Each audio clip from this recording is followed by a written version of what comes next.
रामायण भाग 4। प्रभु श्री राम जन्म प्रसंग। 6 ऋतुएं बीतने के बाद चैत्र मास की शुक्ल पक्ष की नवमी तिथि के दिन महारानी कौसल्या ने दिव्य बालक को जन्म दिया। महर्षि वाल्मीकि ने दिव्य बालक का वर्णन करते हुए लिखा कि विष्णु स्वरूप बालक का चेहरा सूरज के समान तेज से भरा हुआ था। आंखों में उगते सूर्य की लालिमा समान दिव्यता, लाल होंठ, बलवान काया और धीर गंभीर भाव वाला था। बालक को देखते ही वहां उपस्थित हर कोई चकित रह गया। ऐसा दिव्य स्वरूप वाला बालक आज तक किसी ने नहीं देखा था। जो भी उस बालक को देखता, उसकी नजरें उस बालक से हटती नहीं थी। इसी प्रकार रानी कैकेयी ने एक व रानी सुमित्रा ने 2 पुत्रों को जन्म दिया। 4 पुत्रों को पाकर राजा दशरथ समेत पूरी अयोध्या नगरी हर्षोल्लास से भर गई। पूरी अयोध्या नगरी में उत्सव जैसा माहौल हो गया। सभी महिलाएं मंगल गीत गाने लगी। सभी ओर ढोलनगाड़ों की गूंज व शंख की आवाज सुनाई देने लगी। अयोध्या नगरी का हर घर फूलों से सज गया। स्वर्ग लोक में भी अप्सराएं नाचने लगी और देवताओं ने भी देवलोक से फूलों की बरसात कर वीर बालकों का स्वागत किया। बालकों के जन्म के 11वें दिन नामकरण संस्कार हुआ। महर्षि वशिष्ठ ने 4 बालकों का नामकरण किया। महारानी कौसल्या के पुत्र व सबसे बड़े बालक का नाम राम रखा गया। दूसरी रानी कैकेयी के पुत्र का नाम भरत व सबसे छोटी रानी सुमित्रा के दोनों पुत्रों का नाम लक्ष्मण व शत्रुघ्न रखा गया। 4 बालक जन्म से ही तेजस्वी थे। धीरे धीरे बड़े होने पर गुरु वशिष्ठ ने ही उन्हें शस्त्र और शास्त्र मतलब धर्म और हथियार चलाने की शिक्षा दी। 4 भाइयों में प्रभु श्री राम अधिक तेजस्वी व सबके प्रिय थे।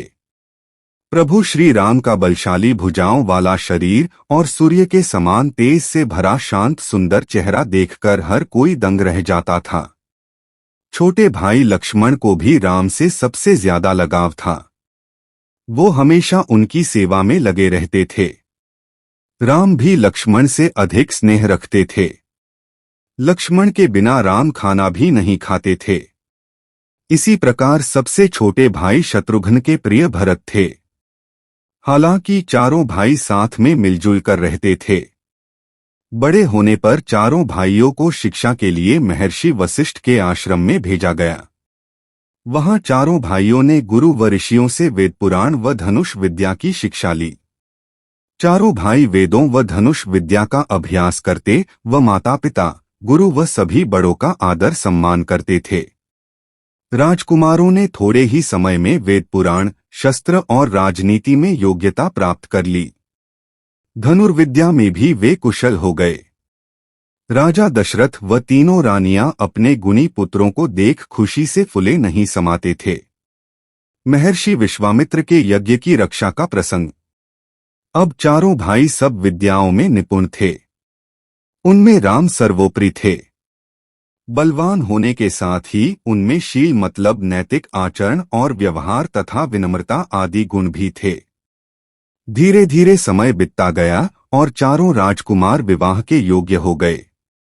राजा दशरथ को उनके विवाह की चिंता होने लगी।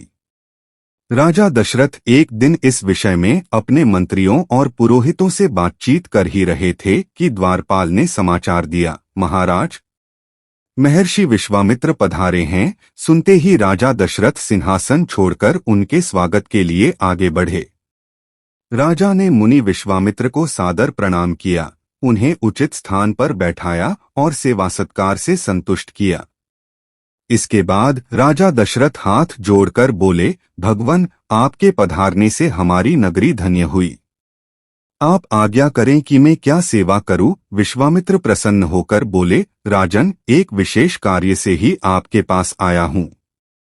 कुछ राक्षस मेरे यज्ञ व पूजा अनुष्ठान में विघ्न डाल रहे हैं। ये दोनों राक्षस लंकापति रावण की सेना से हैं। इनका नाम मारीच और सुबाहु है। ये दोनों मुझे यज्ञ व पूजा अनुष्ठान नहीं करने देते। कभी यज्ञ कुंड में जानवरों का मांस डाल देते हैं और कभी यज्ञ की अग्नि को पानी से बुझा देते हैं। मैं अपने यज्ञ व पूजा अनुष्ठान की रक्षा के लिए आपके वीर पुत्र राम को मांगने आया हूँ। आप राम को मेरे साथ भेज दीजिए।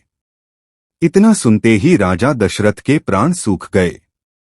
वे गिड़गिड़ाकर विश्वामित्र से बोले, हे ऋषिराज, यह आपने कैसी बात कह दी? रावण के सामने तो देवता, दानव, गंधर्व कोई भी खड़ा नहीं हो सकता। उससे वैर मोल लेना हंसी खेल का काम नहीं है। मेरा राम तो अभी बालक ही है।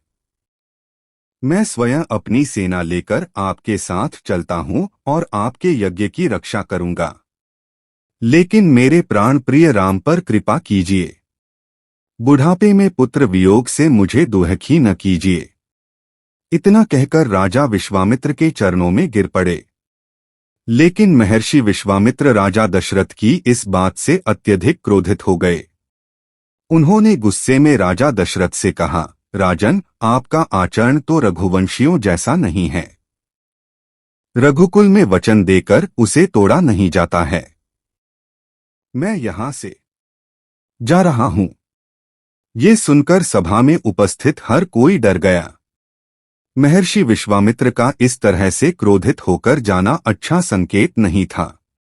लेकिन तभी राजगुरु वशिष्ठ ने राजा दशरथ को समझाया कि महर्षि विश्वामित्र सिद्ध पुरुष हैं, तपस्वी हैं और अनेक गुप्त विद्याओं को जानते हैं। वे कुछ सोच समझकर ही आपके पास आए हैं। राम को जाने दें, कोई इनका बाल भी बांका नहीं कर सकेगा। तब राजगुरु के समझाने पर राजा दशरथ ने राम को विश्वामित्र के हाथ सौंप दिया। लक्ष्मण भी बड़े भाई के साथ चल दिए। विश्वामित्र के पीछे पीछे धनुष बाण लिए दोनों भाई सरयू नदी के किनारे किनारे जा रहे थे। जब वे 3 कोस दूर निकल गए, तब विश्वामित्र ने कहा, तुम दोनों भाई नदी के पानी से आचमन पानी पीकर मेरे पास आओ। मैं तुम्हें बला अतिबला नाम की गुप्त विद्याएं सिखाना चाहता हूँ। इन विद्याओं के ज्ञान से तुम्हारा आत्मबल बढ़ जाएगा और राक्षसी ताकतों से लड़ने की कला भी सीखोगे।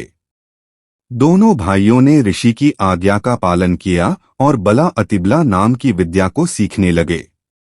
बला अतिबला मंत्र की शक्तियों से मनुष्य को भूख प्यास, सर्दी गर्मी और अधिक काम करने के बाद भी थकावट नहीं लगती है। उसे किसी भी प्रकार का ज्वर, बुखार नहीं होता है। सोते समय राक्षस उन पर हमला नहीं कर सकते हैं।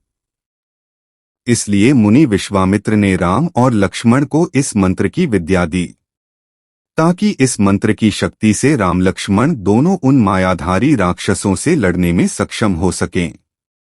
विद्याओं के ग्रहण करते ही उनमें एक नई ऊर्जा आ गई। उस दिन वे तीनों सरयू नदी के किनारे ही रुक गए।